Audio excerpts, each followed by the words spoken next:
রাজ্যের রাজনীতিতে নতুন সমীকরণ আন্দোলনের পথ ছেড়ে এবার সরাসরি ভোট যুদ্ধে নামছেন প্রদেশ কংগ্রেস সভাপতি শুভঙ্কর সরকার। ২৬ বিধানসভা নির্বাচনে তিনি লড়বেন শ্রীরামপুর কেন্দ্র থেকে। বুধবার রাতে কংগ্রেস রাজ্যের বাকি 10টি আসনের প্রার্থী তালিকা প্রকাশ করেছে। সেই তালিকায় একাধিক চমকও রয়েছে।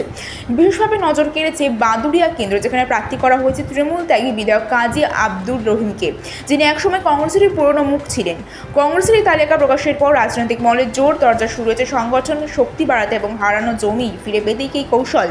এখন দেখার এই নতুন মুখ আর পুরনো সমীকরণে ভোটের ময়দানে কতটা সাফল্য পায় কংগ্রেস। ভোটের আগে বড়সড় অনুপ্রবেশের অভিযোগে চাঞ্চল্য ছড়ালো উত্তরবঙ্গে। জলপাইগুড়িতে অভিযান চালিয়ে 14 জন বাংলাদেশি নাগরিককে গ্রেফতার করলো আরপিএফ। বুধবার রাতে জলপাইগুড়ি রোড স্টেশনে নর্থ ইস্ট এক্সপ্রেসে তল্লাশি চালিয়ে তাদের আটক করা হয়। ট্রেনটি যাচ্ছিল কামাখ্যা থেকে দিল্লির উদ্দেশ্যে। ধৃতদের মধ্যে রয়েছে 4 জন শিশু। উদ্ধার করা হয়েছে নকল আধার এবং প্যান কার্ড, ভারতীয় সিম, একাধিক মোবাইল ফোন, এমনকি মালয়েশিয়ার মুদ্রাও।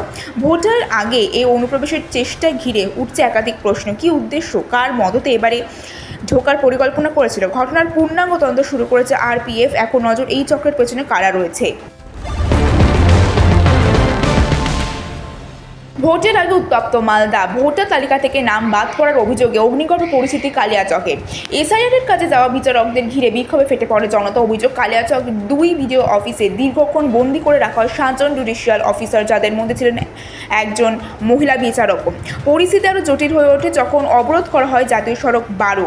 ঘন্টার পর ঘন্টা থমকে যান চলাচল। উত্তর এবং দক্ষিণবঙ্গের যোগাযোগ বিচ্ছিন্ন হওয়ায় আশঙ্কা তৈরি হয়। মালদহ স্টেশনে দাঁড়িয়ে পড়ে একাধিক ট্রেন।